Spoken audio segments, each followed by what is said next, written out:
দুনিয়ার রং বাজারে এটা কেমন খেলা দয়াল, দুনিয়ার রং বাজারে এটা কেমন খেলা। ওরে মরলে মানুষ দাম বাড়ে তার, মরলে মানুষ দাম বাড়ে তার, বাঁচতে অবহেলা। দুনিয়ার রং বাজারে এটা কেমন খেলা দয়া, দুনিয়ার রং বাজারে এটা কেমন খেলা। দুনিয়ার রং বাজারে এটা কেমন খেলা দয়া, দুনিয়ার রং বাজারে এটা কেমন খেলা। বাঁচতে মানুষ কেউ বলে না লোকটা বড় ভালো, মরলে বলে তার মরাতে বড় ক্ষতি হলো, দয়াল বড় ক্ষতি হলো। বাঁচতে মানুষ কেউ বলে না লোকটা বড় ভালো, মরলে বলে তার মরাতে বড় ক্ষতি হলো, দয়াল বড় ক্ষতি হলো। ওরে দেখতে আসে স্বজন সুজন, ওরে দেখতে আসে স্বজন সুজন, ডোবে যখন বেলা। দুনিয়ার রং বাজারে এটা কেমন খেলা দয়া, দুনিয়ার রং বাজারে এটা কেমন খেলা। দুনিয়ার রং বাজারে এটা কেমন খেলা দয়া, দুনিয়ার রং বাজারে এটা কেমন খেলা। ছেঁড়া কাপড় তাও জোটে না পরি কষ্ট করে, ঈদের নামাজ হয় না পড়া নতুন জামা পরে, দয়াল নতুন জামা পরে।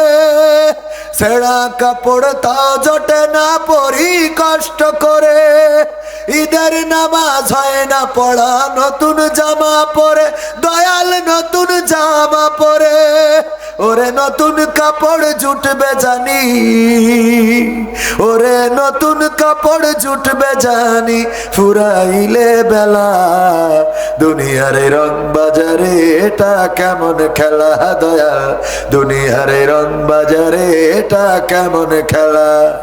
দুনিয়ার রং বাজারে এটা কেমন খেলা দয়া, দুনিয়ার রং বাজারে এটা কেমন খেলা। ভাঙা ঘরে দিন কেটে যাই বছর ঘুরে যুগ, এই জীবনে পাইলাম না তো একটু ভবের সুখ, দয়াল একটু ভবের সুখ। ভাঙা ঘরে দিন কেটে যাই বছর ঘুরে যুগ, এই জীবনে পাইলাম না তো একটু ভবের সুখ, দয়াল একটু ভবের সুখ। ওরে মরলে আসে ঘর বানাতে, ওরে মরলে আসে ঘর বানাতে, করে না অবহেলা। দুনিয়ার রং বাজারে এটা কেমন খেলা দয়া, দুনিয়ার রং বাজারে এটা কেমন খেলা। দুনিয়ার রং বাজারে এটা কেমন খেলা দয়া, দুনিয়ার রং বাজারে এটা কেমন খেলা। ওরে মরলে মানুষ দাম বাড়ে তার, মরলে মানুষ দাম বাড়ে তার, বাঁচতে অবহেলা। দুনিয়ার রং বাজারে এটা কেমন খেলা দয়া, দুনিয়ার রং বাজারে এটা কেমন খেলা। দুনিয়ার রং বাজারে এটা কেমন খেলা দয়া, দুনিয়ার রং বাজারে এটা কেমন খেলা। দুনিয়ার রং বাজারে এটা কেমন খেলা দয়া, দুনিয়ার রং বাজারে এটা কেমন খেলা। মারহাবা বলা যাবে না? কথা কি ঠিক বললাম না বেঠিক বললাম? দুনিয়ায় বেঁচে থাকতে যে দাম তার থেকে মরলে আরো বেশি। তার প্রমাণ যদি নিতে চান, শীতের রাত কত ঠান্ডায় কত মানুষের রাত কেটে যায়। পায়ে জুতা নাই, স্যান্ডেল নাই, গায়ে জাম্পার নাই, কোট নাই, আবার শীতের রাতে ঘুমাবে কম্বল নাই, কাঁথা বালিশ নাই।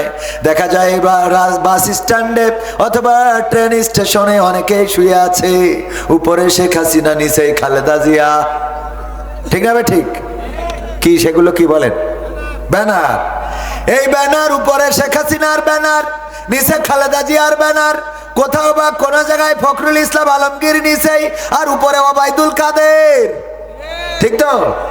এই ব্যানারে শুয়ে থাকে, তাদের একটা পোশাক দেওয়ার মতো মানুষ পাওয়া যায় না, তাদের শীতের কাপড় দেওয়ার মতো মানুষ পাওয়া যায় না। কিন্তু মরে যাওয়ার পরে কাফনের টাকার কি অভাব হয়? অভাব কি হয়? না, হয় না।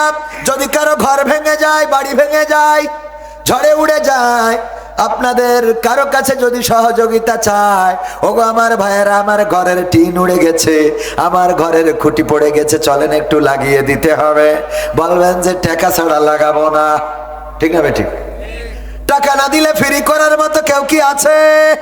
না, নাই। কিন্তু মারা যাওয়ার পরে যদি মাইকে এলাম হয় অমুক ব্যক্তি মারা গেছে আর পৃথিবীর পরে বেঁচে নাই, এই কথা শোনার পরে তার ঘর বানানোর জন্য লোকের কি অভাব হয়? কথা কেন অভাব হয়? না, অভাব হয় না। ঘরের খুঁটি লাগানোর জন্য আপনার কাছে যদি বাঁশ চায়, ভাই ঝাড় থেকে যদি 2টা বাঁশ দিতেন, ঘরটায় খুঁটি লাগাতে পারতাম, ঘরটায় একটু টিন দিতে পারতাম, চাল দিতে পারতাম, এই শীতের সময় একটু ঘিরে দিতে পারতাম, বাতাস ঢুকতো না। না, বাঁশ দেয়া যাবে না এই সময়, শীতকালে বাঁশ কাটা যাবে না, কুড়া বের হবে আর কিছুদিন পরে, এখন বাঁশে হাত দেয়া যাবে না, ইত্যাদি কথা বলে বাঁশ দেয় না। অথচ লোকটি যদি মারা যায়, তার কবরের বাঁশের অভাব পড়েছে এমন একজনও দেখি নাই। ঠিক না ঠিক? তার মানে মরলে কদর আছে না নাই? আপনাদের কথা বলতে কষ্ট হচ্ছে নাকি বলছেন কিন্তু আমি শুনতে পাচ্ছি না? কোনটা? ওগো আমার ভাইয়েরা, মরলে কদর আছে না নাই? মানুষ চোখের আড়াল হলে কদর বেড়ে যায়। শেখ হাসিনা নাই, আওয়ামী লীগ বলছে যে কি জিনিস হারাইলো, কথা কয় না। ঠিক না ঠিক? কারণ 16টা বছর যারে পেয়েছে মেরেছে, ধরেছে, কেটেছে, মামলা দিয়েছে, নির্যাতন করেছে, ছাত্রদের বুকে গুলি চালালো, আজ আবার একের পর এক আন্দোলন হচ্ছে, আজ আবার পুলিশরা দাঁড়াইছে রাস্তায়, চাকরি দিতে হবে। পুলিশরা রাস্তায়, যারা ওই যে কুপান দিছিল পরে ভয়তে যায়নি, এখন আবার ওরা এসে রাস্তায় দাঁড়াচ্ছে, চাকরি দিতে হবে। ওদের কুপানের দরকার আছে না নাই? হ্যাঁ, শয়তান, আমার ছাত্রদের বুকে গুলি চালিয়েছো, আমার ছাত্রদের নির্বিচারে হত্যা করেছ, আর স্বরাষ্ট্রমন্ত্রীর কাছে দেখিয়েছ যেইডারে মারি হেইডাই মরে, আর একটা মরে না। ঠিক না ঠিক? আর এখন তোমরা আবার এসেছো চাকরির জন্য। চাকরি তোমাদের, তোমরা যদি আইনের প্রতি শ্রদ্ধাশীল হয়ে থাকতে, তাহলে জনগণের টাকায় কেনা বুলেট জনগণের বুকে চালাতে পারতে না। তোমরা পালালে কেন 5 তারিখের পরে? এটা বুঝাও আগে। ঠিক না ঠিক? যেই কটা রাজপথে দাঁড়িয়েছে চাকরির জন্য, চাকরি চায়, পুলিশের কর্মকর্তা সবগুলোকে অ্যারেস্ট করে রিমান্ডে নিয়ে ডিম উপর দিয়ে নয় নিচ দিয়ে দিতে হবে। কারণ তোমাদের চাকরি করার কোনো অধিকার নাই। তোমরা থানা ছেড়ে চলে গিয়েছিলে কেন? তোমরা যদি ভালো হবে তাহলে থানা ছাড়া লাগলো কেন? ঠিক না ঠিক? একজন তার ভাই থাকে বিদেশে, ভাবির সাথে বেলাইন। কি লাইন? লাইন না কিন্তু, এটা কি লাইন? বেলাইন। তো গ্রামের লোকজন চিন্তা করলো, না এটা তো খুব খারাপ হচ্ছে, এটা হইতে দেওয়া যাবে না। রাত 3টার সময় ভাবির ঘরে গেছে, লোকজন যে অ্যাটাক করেছে, পিছন দিয়ে বেরোনোর কোন রকম ভাঙাচোরা জায়গা ছিল, বের হয়ে যেয়ে যায় নামাজের পার্টিতে বসে সিজদায় পড়ে গেছে। ওরাও বুঝেছে পিছন দিয়ে বের হয়ে গেছে, দেওরের ঘরে এসে কয়, এই দরজা খোল। দরজা খোলে না, লাথি দিয়ে ভেঙে দেখে ওর মধ্যে কি করতেছে, তাহাজ্জুদের নামাজের সিজদায়। বলতেছে, ভাই টেনে তুলেছে, বলছে, ভাই আমি তো তাহাজ্জুদ গুজারি লোক। কয়, তুই তাহাজ্জুদ গুজারি এটা তো বুঝি, এটা মানতে তো অসুবিধা নেই, কিন্তু তোর স্যান্ডেল জুড়া ভাবির খাটের তলে কে? ঠিক না ঠিক? তুমি যে পরহেজগার, তাহাজ্জুদ গুজারি মানতে তো অসুবিধা নেই, কিন্তু তোমার স্যান্ডেল জোড়া, তোমার পায়ের পাদুকা, তোমার পায়ের জুতা ভাবির খাটের নিচে গেল কেমনে? এইটাকে বুঝাও, তারপরে সিজদা দাও। তো তোমরা এখন চাকরি খোঁজো, 5 তারিখের পরে থানা ছাড়লে কেন? 5 তারিখের পরে বারবার বলা হলো পুলিশেরা কাজে ফিরে আসো। অনেক পুলিশ কাজে ফিরেছে, তোমরা ফেরো নাই কেন? তোমাদের স্যান্ডেল ভাবির খাটের নিচে ছিল। এখন এসে রাজপথে দাঁড়াও। 16টা বছর রাজপথে রিক্সাওয়ালা দাঁড়াই নাই, ভ্যানওয়ালার দাঁড়াই নাই, ইজি বাইকওয়ালা দাঁড়াই নাই, আনসার লীগ দাঁড়াই নাই, পুলিশ লীগ দাঁড়াই নাই, বিজিবি লীগ দাঁড়াই নাই, বিডিআর লীগ দাঁড়াই নাই। এমনি ভাবে এখন ট্রেন লীগ, তারপরে আরো কত লীগ, সব যেন এই 6 মাসে ওদের সব ঠিক করে দিতে হবে। কথা কয় না? সব 6 মাসে ঠিক করে দাও। ইমাম ইবতেদায়ী শিক্ষকরা যে অনেকেই বলবে হয়তো আমি তাদের বিপক্ষে, বাবারে 16 বছর দাঁড়াও নাই কেন সাহবাগে? তোমার দরকার, আমরা তো জানি 16টা বছর দাঁড়াইতে পারো নাই, খালি তেল মর্দন করেছো যে ম্যাজিক ম্যান। কি ম্যান? সাংবাদিকের প্রশ্ন করতে বলা হয় যে বলেন আপনি, আপনার কি প্রশ্ন আছে? সাংবাদিক দাঁড়ায় বলে, মাননীয় নেত্রী, আপনি আসলে আমাদের দেশে এমন একজন হয়ে এসেছেন যেন ম্যাজিক ম্যান। আপনি, আপনার জন্য আমাদের দোয়া। আপনি যেভাবে এগিয়ে চলছেন দুর্বার গতিতে, এভাবেই এই দেশকে এগিয়ে নিতে হবে। আপনার হাতে আছে যতক্ষণ দেশ, পথ হারাবে না বাংলাদেশ। কয় আপনার প্রশ্নটা কি? এটাই তো বুঝলাম না। ঠিক না ঠিক? কয় আমার প্রশ্ন করার ভাষা হারিয়ে ফেলেছি, আপাতত আর কোনো প্রশ্ন নেই। আরেকজন, আপনি বলেন 72 টিভির আসলে নেত্রী, আপনি একমাত্র নেত্রী যে আজ পর্যন্ত নিরপেক্ষ নিউট্রাল নির্বাচন তাহাজ্জুদের পরে, ইতিপূর্বে কোনো আউলিয়ারাও তাহাজ্জুদের পরে ভোট করতে পারে না। ঠিক না ভাই? ঠিক। আপনি একমাত্র পরহেজগার যে তাহাজ্জুদ পড়ি ভোট করেন। এই জন্য আপনার জন্য দোয়া, আল্লাহ আপনার বেহেশত দোতলা বানাই দিক। আপনার প্রশ্নটা কি? এইটাই আমার প্রশ্ন। এই প্রশ্ন, এই পা। ঠিক না ভাই? ঠিক। এতদিন কেউ অধিকারের কথা বলে নাই, এতদিন কেউ প্রয়োজনের কথা বলে নাই। এখন ডক্টর ইউনূস এসেছে আর সব অধিকার, সব প্রয়োজন। আমি বলি যেগুলো অধিকার চাচ্ছে, ট্রেন বন্ধ করেছিল যারা, সেট ধরে সব বাতিল করে দিয়ে ছাত্র বেকার আছে যারা, তাদেরকে ওই জায়গায় চাকরিতে দিতে হবে। কারণ তোমরা বসে থেকে থেকে ট্রেনের টিকিট কালো বাজারে বিক্রি হয়, যে খোঁজ নেবেন টিকিট নাই। জিজ্ঞেস করবেন আমি যাব যশোরে, বলবে টিকিট নাই। বলবেন যে আমি যাব ঝিনেদায়, তাইলে টিকিট দেবে। তো ঝিনেদার যশোরের টিকিট নাই, ঝিনেদার টিকিট থাকে কেমন? এটাই তো বুঝি না। বললাম যে যাব ইসে কোনো জায়গা থেকে যশোর আসতে চাইলে দেয় না, খুলনা পর্যন্ত টিকিট করতে হয়। জানেন কিনা আপনারা? খুলনা পর্যন্ত টিকিট নিলে যশোরের টিকিট পাবা। শয়তান এইগুলো করে করে অর্থ পাচার, কেলেঙ্কারি করেছো, দুর্নীতি করেছো, চাঁদাবাজি করেছো, বাংলাদেশের মানুষের পরে অবিচার করেছো। এখন আবার তোমরা অধিকার খোঁজো, ভাতা খোঁজো। তোমাদের ভাতা না, তোমাদের ভাতার দেয়া হবে। কি দেয়া হবে? যাতে কুপানের পরে রাখতে পারে। শয়তান, আল্লাহ হেফাজত করুন, বলেন আমিন। ভাইরা আমার, আজকে যুবকদের আয়োজনে পোস্টার কোথায় যান? হ্যাঁ, বংশীপুর উত্তরপাড়া বাইতুন নূর জামে মসজিদের উদ্যোগে 15তম ওয়াজ মাহফিলের শ্রদ্ধাভাজন সভাপতি জনাব আলহাজ মাওলানা মোস্তফা কামাল সাহেব, সিনিয়র মুহাদ্দিস, দারুল নাসরুল উলুম সিদ্দিকিয়া কুরআনিয়া মাদ্রাসা। এছাড়া মাহফিল পরিচালনায় রয়েছেন আব্দুল আলিম সাহেব, সঙ্গীত পরিবেশন করেছেন হাফেজ মোহাম্মদ আবাইদুল্লাহ। সার্বিক সহযোগিতায় অনেকেই আমার আগে আলোচনা করেছেন। শ্রদ্ধাভাজন ওস্তাদ, যার জুতা বহন করার যোগ্যতা এখন আমার হয় নাই, জনাব হযরত মাওলানা রুহুল আমিন কাশ্মীরি সাহেব, খতিব মৌতালা বাজার জামে মসজিদ। ওনার জুতা সোজা করে দিতে পারলে নিজেকে ভাগ্যবান মনে করতাম। আমি ওনার কাছে দোয়া প্রার্থনা করছি, উনি যেন আমার জন্য দোয়া করেন, আমি ওনার জন্য দোয়া করি। আল্লাহ রাব্বুল আলামিন মুহতারামকে হায়াতে তাইয়্যিবা নসিব করে দিন, বলেন আমিন। এছাড়া আরো গণ্যমান্য ব্যক্তিবর্গ আছেন আমার সামনে, ভবিষ্ঠ দিনদারি বান্দারা, মুসলমান ভাই বাবাজিরা, পর্দার অন্তরালে মা এবং বোনেরা, আমার ডানে বামে দাঁড়ানো অসংখ্য যুবক, কলিজার টুকরারা, যাদেরকে আমি বড্ড বেশি ভালোবাসি। এই যুবকগুলো আগে অন্যায়ের সঙ্গী ছিল, এখন তারা দিনে দিনে ইসলামের দিকে ধাবিত হচ্ছে, ঠিক কিনা? তো আল্লাহ রাব্বুল আলামিন যে যুবকদেরকে এই মাহফিলের জন্য কবুল করেছেন, ডানে বামে দাঁড়ানো, বসার সুযোগ থাকলে বসতে অনুরোধ করব, যদি বসার সুযোগ না থাকে দাঁড়ায় থাকলেও অসুবিধা নেই। তবে চলে যেতে বলবো না, চলে যাওয়া যাবে, দাঁড়ায় শুনলেও শুনতে পারেন। কোরআনের আদব হলো বসে শোনা।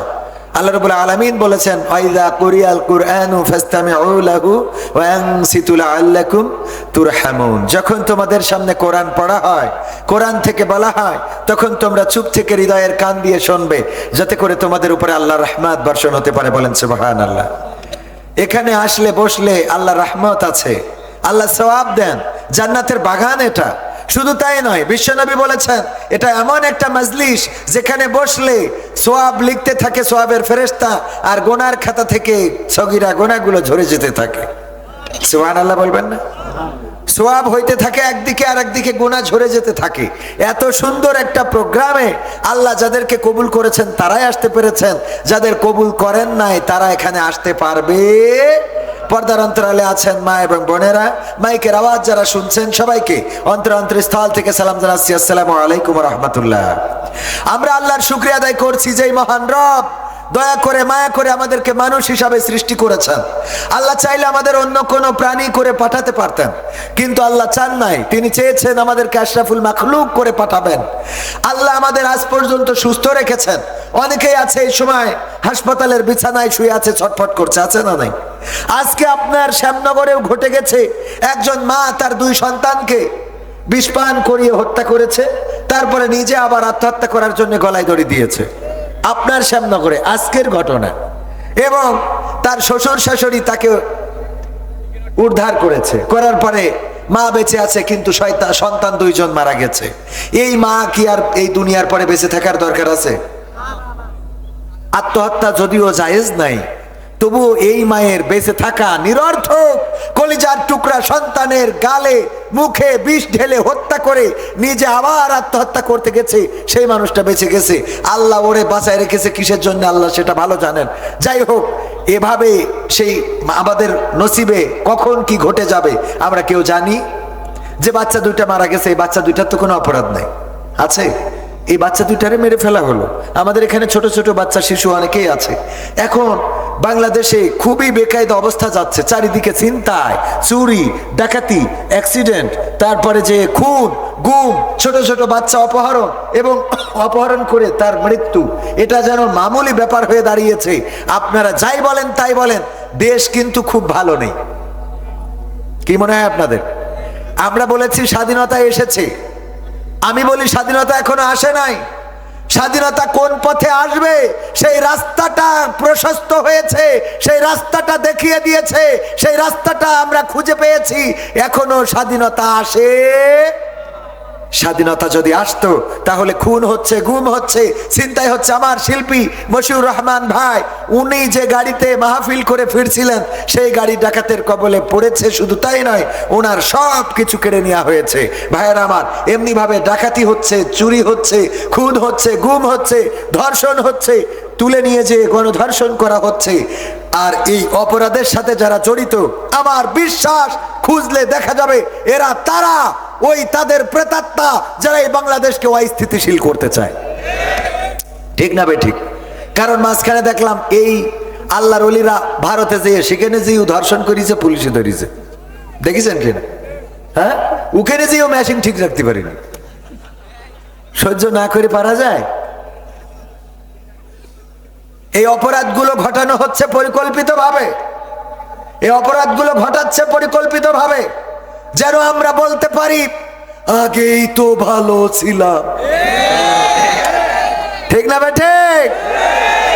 কারণ অবস্থাটা হলো এই যে একজন আল্লামা সাইদি বলেছিলেন, ওনার আলোচনায় শুনে থাকতে পারেন, একজন কাফন চোরা, সে মারা যাওয়ার সময় তার সন্তানদের বলল, খোকারা তোমরা এমন কোন কাজ করবা যাতে মানুষে আমারে ভালো বলে।